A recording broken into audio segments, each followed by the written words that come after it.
नमस्कार दोस्तों, मैं हूं ममता तिवारी और आप सभी का स्वागत करती हूं मेरे चैनल ममताज वे में। कैसे हैं आप सब? तो चलिए दोस्तों, आज हम इस वीडियो में जानेंगे कार्तिक मास नई तुलसी जी लगाना जरूरी है। तीसरी चीज क्या है कि दीदी अगर कोई तुलसी जी का पौधा हमें देता है तो हमें लेनी चाहिए या नहीं लेनी चाहिए। पहले आपको बता दूं कि जो लोग भी 1 महीने का कार्तिक मास में व्रत रखते हैं उन्हें तुलसी पूजा जरूर करनी चाहिए, और जो नहीं भी रखते हैं वो केवल तुलसी जी की पूजा करके भी लाभ उठा सकते हैं। तो आप तुलसी पूजा कैसे कीजिएगा? अगर सुबह आप उठते हैं तो सबसे पहले सूर्य देव को जल देनी है। सूर्य देव दिखे या ना दिखे, मैं तो वीडियो ऐसे डाल चुकी हूँ, आप लोग को बता चुकी हूँ, फिर भी आज करके आप लोग को दिखा दे रही हूँ। देखिए, अगर आपके पास रामा तुलसी जी है या श्यामा तुलसी जी है, आपको किसी भी प्रकार की चिंता नहीं करनी है।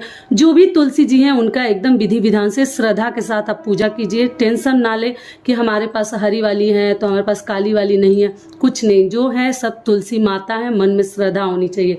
तो सबसे पहले हम तुलसी जी का जो आप लोग गमला आसन रखे हैं, तो यहाँ तो आप तुलसी जी के गमले के ऊपर देखिए आप लोग स्वास्तिक जरूर बनाकर रखिएगा कार्तिक मास के दौरान। ठीक है, दोनों तरफ से बंद कर दीजिएगा। आप कार्तिक मास के दौरान इस बात का ध्यान रखिएगा कि आप लोग तुलसी जी को जैसे ना इधर का उधर उखाड़े नहीं। नया तुलसी लाकर आप रोपण कर सकते हैं, लेकिन इधर का उधर उखाड़ के दूसरी जगह लेकर जाएं, रोपण करें, ये सब कार्य आप लोग कार्तिक मास के दौरान ना करें। जो कार्तिक का महीना आप लोग को मालूम है विष्णु भगवान का बहुत ही अधिक प्रिय महीना है। तो सिंपल साधारण विधि से मैं पूजा आपको दिखा दे रही हूँ। प्रतिदिन आप लोग इसी प्रकार से पूजा कीजिएगा। तो जो भी गमला वगैरह जिसमें भी आप तुलसी जी को लगाए हैं उसके ऊपर स्वास्तिक जरूर बनाकर रखिएगा। उसके बाद आपको क्या ध्यान रखनी है, तुलसी जी में जल देनी है। तो आप चाहें तो अपने मंदिर में पूजा करके भी तुलसी जी की पूजा कर सकते हैं, मतलब देवी देवताओं विष्णु भगवान का पूजा कर लें, जो कि तुलसी जो है विष्णु प्रिया है। तो अगर तुलसी जी की पूजा से पहले आप विष्णु भगवान का अपने मंदिर में देवी देवताओं का पूजा गणेश जी का कर लेते हैं तो कोई दिक्कत नहीं है। आप स्नान ध्यान करके सूर्य देव को जल देकर उसके बाद आप तुलसी जी की पूजा कर सकते हैं। तो आप जल जो है जड़ में दीजिएगा। ठीक है, जड़ में देने के बाद आप जो है ऊपर जो पत्ते मुरझा जाते हैं इसके लिए आप लोग जो है थोड़ा सा जल का छिड़काव कर दीजिएगा। मैं यहाँ नहीं दे रही हूँ, घर में जो है गिरने लगेगा। बाहर जो है बहुत धूप है तो वीडियो अच्छा नहीं आएगा, साफ नहीं आएगा, इसलिए मैं घर में करके आपको दिखा रही हूँ। तो प्रतिदिन हर महिलाएं अगर व्रत रखी है तो भी, नहीं रखी है तो भी तुलसी जी का आप लोग पूजा कीजिएगा। जल देते समय हम लोगों को आरती भजन मंत्र जो भी आपको आता है जरूर गानी चाहिए। तुलसी मैया का प्रातः जो पूजन करे, विष्णु भगवान जी को प्रसन्न वो करे। और एक चीज और आपको मैं दिखाना चाहती हूँ। तो देखिए, कार्तिक के लिए हम लोग इस प्रकार से कच्चा दिया गांव में बनाया जाता है, लेकिन कच्चा दिया कहाँ मिलेगा? तो देखिए, मैं इस प्रकार का दिया खरीद कर रख ली हूँ। तो प्रतिदिन आप तुलसी जी को एक एक दिया जो है प्रतिदिन प्रज्वलित करके उनके लिए रख सकते हैं। एक दिया लेंगे, दोनों समय आप इसमें जला सकते हैं। ऐसा भी कर सकते हैं क्योंकि मिट्टी का चीज ना एक बार जब जला लेते हैं तो वो जो है अशुद्ध माना जाता है। अगर आप पूजा में इस्तेमाल कर लेते हैं तो इस बात का आप लोग ध्यान रखिएगा। तो आप एक ही दिया ले, इसमें दोनों समय जला सकते हैं। अगर पीतल का लेते हैं तब तो आप धो भी सकते हैं, लेकिन पीतल का ही सही रहेगा। अगर आपको मिट्टी का नहीं मिल पाता है तो धो दीजिएगा, मतलब मांज लीजिएगा, और उसके बाद आप लोग तुलसी जी की पूजा कर सकते हैं। जो लोग प्रतिदिन तुलसी जी को दिया जलाते हैं, मतलब प्रज्वलित करते हैं, वो देवउठनी एकादशी के दिन उन्हें 365 बाती की जरूरत नहीं पड़ती। और जो लोग मान लीजिए वर्किंग है, ऑफिस वाले हैं, देवउठनी एकादशी के दिन वो एक ही साथ 365 बाती प्रज्वलित करके माता का विवाह करते हैं, मतलब उस दिन जलाकर रख देते हैं एकादशी के दिन। लेकिन जो प्रतिदिन करते हैं वो केवल 21 और 11 भी दीपक जलाएंगे तो उनका जो पूजा पाठ है वो हो जाएगा। तो कार्तिक के महीने में आप चाहे तो प्रतिदिन भी जला सकते हैं, या आप चाहें तो अगर समय नहीं है किसी कारणवश तो आप देवउठनी एकादशी के दिन आप लोग 365 बाती एक साथ भी जला सकते हैं। आपको मैं बता दूं, तो देखिए, जब तुलसी जी की आप सुबह सुबह पूजा कीजिएगा तो पहले तो देखिए, कुंवारी तुलसी जी में हमें सिंदूर नहीं लगानी है, रोली लगा सकते हैं। आप लोग पूछते हैं कि रोली क्या होता है दीदी? तो देखिए, आप बाजार में ऐसे मांगेंगे ना रोली, तो इस प्रकार का रोली आपको मिल जाएगा। मतलब ये न सिंदूर है न कुछ है, देवताओं को लगाया जाता है। तो रोली हो गया, इधर अक्षत है, तो अक्षत तो तुलसी जी को कई लोग नहीं चढ़ाते हैं, आप लोग देख लीजिएगा। लेकिन आप तुलसी जी को हल्दी लगा सकते हैं। आप जड़ में भी या चाहे तो लगा सकते हैं, या तो आप पत्ते में भी लगा सकते हैं, क्योंकि कुंवारी तुलसी जी की पूजा हमें कार्तिक के महीने में करनी चाहिए। इनके शादी के दिन हम इनको सिंदूर लगाते हैं। तो आप हल्दी भी लगा सकते हैं और आप चाहें तो रोली जड़ में भी लगा सकते हैं और आप जो है पत्तों पर भी रोली लगा सकते हैं। ठीक है, जब भी आप पूजा करने जाइएगा तो या तो गमले पर स्वस्तिक प्रतिदिन भी बना सकते हैं, या जब आप तुलसी जी के बेदी के सामने आप जो है ना इस प्रकार का एक बेदी का निर्माण कर सकते हैं प्रतिदिन। इसके ऊपर आप लोग भोग लगाइए या दिया प्रज्वलित कीजिएगा, जैसा आपसे होगा। नहीं भी अगर होगा तो नियम कर दीजिएगा, बस उंगलियों को ऐसे चला दीजिएगा और बेदी बनाकर पूजा किया जाता है कार्तिक के मास में तुलसी जी की। क्लियर हो गया? जैसा भी आपसे हो, थोड़ा यहाँ दिख कम रहा है, हल्दी है ना, वो बेदी प्रतिदिन आप लोग बना लीजिएगा। मान लीजिए आपको प्रतिदिन फूल नहीं मिलता तो दिया भी इसके ऊपर आप रख सकते हैं, आसन दे सकते हैं। चावल प्रतिदिन रखने की जरूरत नहीं पड़ेगी, हल्दी से आप लोग आसन प्रतिदिन जब पूजा करने जाइए अंगुली से खींच दीजिएगा। ये भी हो गया। आप चाहे तो घी का भी दीपक प्रज्वलित कर सकते हैं, या चाहे तो तिल के तेल का भी आप दीपक प्रतिदिन माता के लिए प्रज्वलित करके आप लोग रख सकते हैं।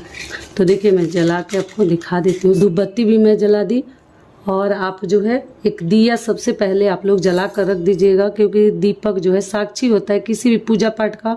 तो दिया जो है हमारा कथा हो, हमारी पूजा हो, उसी को सुनता है। तो आप लोग जो है दीपक तुलसी माता को दिखाकर या तो आप इस बेदी के ऊपर भी रख सकते हैं जो आपने हल्दी से बनाया है, या आप दिया के नीचे जो है फूलों का आसन दे सकते हैं।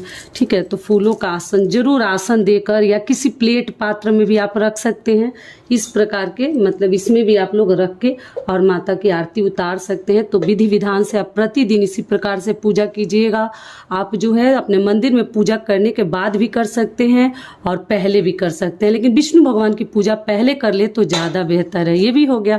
और उसके बाद से हम आसन देकर इसके ऊपर हम रखेंगे। तो चलिए हम माता को पुष्प अर्पित कर देते हैं तुलसी जी को। तो आप जो भी पुष्प आपके पास है, जो ही मिल जाता है प्रतिदिन, अगर नहीं भी मिलता है तो आप हल्दी कुमकुम लगाकर माता की पूजा कर सकते हैं, कोई दिक्कत नहीं है। और एक वस्त्र पक्का तुलसी जी के पौधे में, इस प्रकार से आप लोग एक वस्त्र जरूर पौधे में आप लोग रखिएगा, क्योंकि न तुलसी माता के ऊपर वस्त्र स्वरूप हमें जरूर कुछ न कुछ रखनी चाहिए। और जो है देवउठनी एकादशी के दिन तो हम चुनरी चढ़ाएंगे, तो आप या तो कलावा भी चढ़ा सकते हैं, या ऐसा लाल पीला कपड़ा रखे हैं वो भी आप लोग चढ़ा सकते हैं। प्रतिदिन के लिए नहीं, लेकिन आप जो है इस प्रकार का कलावा तुलसी माता के ऊपर जरूर डाल के एक वस्त्र स्वरूप कुछ न कुछ जरूर रखिए। आप लोग कहते हैं दीदी बड़ा सा चुंदरी उठाते हैं तो तुलसी जी छोटी हैं तो मुरझा जाती हैं, फिर हवा पानी नहीं लगता। तो ठीक है, आप ऐसा कलावा भी चढ़ा सकते हैं, या छोटा सा ऐसा कपड़ा भी आप लोग चढ़ा सकते हैं। और अगली चीज क्या है, तो देखिए तुलसी माता के भोग में आप जैसे जो है प्रतिदिन किशमिश भी ले सकते हैं, बस केवल आपको आइडिया दे रही हूँ। चीनी भी ले सकते हैं, या मिश्री है, ये छोटा छोटा दाना है, मिश्री भी ले सकते हैं। और अगर मान लीजिए हमारे घर में फल फ्रूट तो हम लोग खरीदते ही रहते हैं बच्चों के लिए, तो आप जो है आप उसमें से कुछ शुद्ध रख दीजिएगा प्रतिदिन तुलसी जी को चढ़ाने के लिए, अगर है तब। नहीं है तो इन सभी चीज़ों को भी आप थोड़ा सा चढ़ा सकती हैं। और अगली चीज़ है केला वगैरह, जो भी आपके घर में खरीद कर कुछ शुद्ध आता है तो आप लोग उसमें से बचा कर रख सकते हैं कि अगले दिन हम तुलसी जी की पूजा करेंगे। प्रतिदिन तुलसी जी को आप लोग जैसे आरती जरूर कीजिएगा। पूजा में आरती करना बहुत अधिक जरूरी है। तो आरती करने से पहले चलिए आपके सवालों के जवाब मैं आपको बता देती हूँ जल्दी जल्दी से। तो देखिए रविवार और मंगलवार वाला नियम बता दी कि अगर आप जो है तुलसी जी बहुत अधिक मुरझा रही हैं तो मजबूरी में माफ़ी मांगकर आप लोग जल डाल सकते हैं। ऐसे रविवार, मंगलवार और एकादशी के दिन ध्यान रखिएगा तुलसी जी में जल नहीं डालते हैं। कई ऐसी मेरी बहनें कहती हैं दीदी हम भूल गए, दीदी हमारे ध्यान से निकल गया, हम लोग डाल दिए। तो ठीक है, डाल दिए तो बात अलग है, लेकिन फिर भी ध्यान रखिएगा।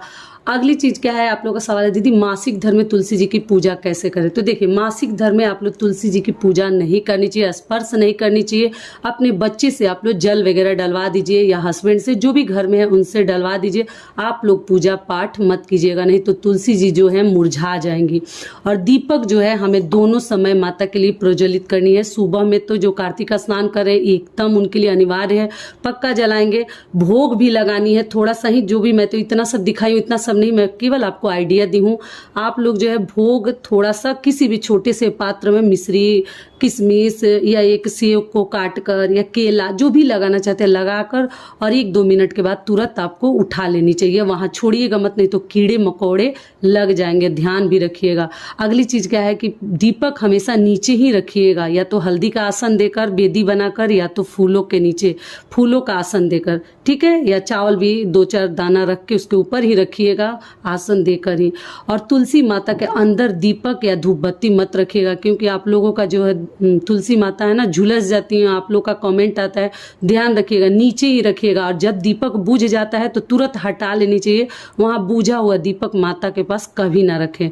सारी बातें क्लियर हो गई दोस्तों। आप लोग से एक छोटी सी रिक्वेस्ट है, वीडियो पसंद आता है तो चैनल को पक्का सब्सक्राइब कर दीजिएगा, पहली बार आए हैं तो, और वीडियो को लाइक कर दीजिएगा, क्योंकि आपके एक छोटी सी लाइक से हमें बहुत अधिक हिम्मत और प्रेरणा मिलती है, तो जरूर कीजिएगा। तो पहला आप लोग का सवाल है कि दीदी अगर कोई तुलसी जी मांग रहा है और हमारे पास एक से अधिक है तो क्या हम दे सकते हैं? तो जी आप दे सकते हैं, लेकिन इस महीने में तो उखाड़नी नहीं चाहिए तुलसी जी को, आप लोग देख लीजिएगा। अगर कोई लाकर आपको तुलसी जी दे रहा है तो जरूर आप ले लीजिए। ऐसा नहीं है कि वो आदमी क्यों दे रहा है, ज्यादा चिंता टेंशन लेने की जरूरत नहीं। अगर कोई श्रद्धा से प्यार से आपको ला कर देता है तो आप जरूर आपको श्रद्धा से माता को रख लेनी चाहिए। और किसी भी तुलसी जी की पूजा आप लोग कर सकते हैं, नया तुलसी की जरूरत नहीं है। जो भी तुलसी माता आपके घर में है कार्तिक मास में उन्हीं की पूजा आप लोग कर सकते हैं। नया तुलसी जी आप लोग पूछे हैं कि क्या शादी के लिए शालिग्राम जी से शादी के लिए नई तुलसी चाहिए? तो जी नहीं, जो तुलसी आपके पास है उसी तुलसी से आप लोग कीजिएगा। अगला आप लोग का सवाल है कि दीदी घर में 3-4 तुलसी जी हैं तो सभी के पास दीपक प्रज्वलित करनी है? तो जी नहीं, आप जो है एक तुलसी जी जो बड़ी मतलब जैसा आप रखी है पूजा पाठ के लिए उन्हीं के पास दीपक प्रज्वलित करनी है, और सुबह शाम दोनों समय कीजिएगा, ठीक है। और भोग जो है शाम को, कई लोगों के पास समय नहीं है तो आप लोग ठीक है, छोटे बच्चे हैं या ऑफिस जाती हैं तो आप लोग मत भोग लगाइएगा, शाम को नियम नहीं है, सुबह लेकिन तुलसी जी को जरूर 2-4 दाना जो भी आपके घर में है भोग जरूर लगाइएगा। क्लियर हो गया।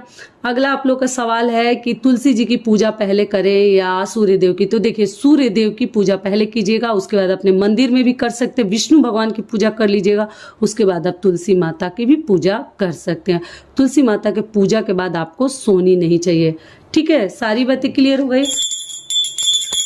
तुलसी मैया का प्रातः जो पूजन करे, विष्णु भगवान जी को प्रसन्न वो करे, विष्णु भगवान जी को प्रसन्न वो करे, सारे रोगों का पल में समन करती हैं, सबके त्रिदोष माँ तुलसी जी हरती है, सबके त्रिदोष माँ तुलसी जी हरती है। तो इस प्रकार से हम तुलसी जी की प्रतिदिन पूजा करेंगे, दीपक जलाएंगे, धूप बत्ती दिखाएंगे और कपूर की आरती जरूर कीजिएगा, जैसे कि आप लोग नवरात्रि में कर रहे थे, ठीक उसी प्रकार से प्रतिदिन एक टैबलेट जरूर प्रज्वलित करके मतलब जलाकर आप लोग दिखा दीजिएगा माता को। सारी बातें क्लियर हो गई। और तो ये वीडियो मेरा यही तक का था। आशा करती हूँ, उम्मीद करती हूँ कि इस वीडियो से मेरी माताओं बहनों को बहुत अधिक लाभ मिलेगा। फिर मिलती हूँ एक नए वीडियो में, तब तक के लिए नमस्कार, धन्यवाद।